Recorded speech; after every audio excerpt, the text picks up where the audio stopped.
అసలు ఏందిరా అయ్యా ఇది? అన్నీ ఉన్నోడు అంత దూరం ఎందుకు పోతాడు? అసలు ఏమీ లేనోడు ఎందుకు ఇక్కడే ఉంటాడు?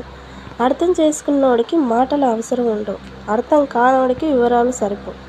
ఆలోచిస్తే అంటూనే ఉంటాడు, అవకాశం ఇస్తే ఎక్కేస్తూనే ఉంటాడు.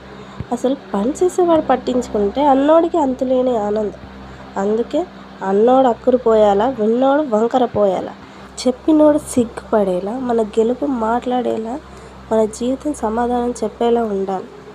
ఎందుకంటే తక్కువ చేసి నవ్వినోడు ఎప్పుడైనా మర్చిపోతాడు, అది తలదించి నడిచినోడు మాత్రం ఎప్పటికీ గుర్తుండిపోతాడు. మాటలతో గెలవడం సులభం, కానీ మంచితనంతో గెలవడం అదొక గొప్పతనం.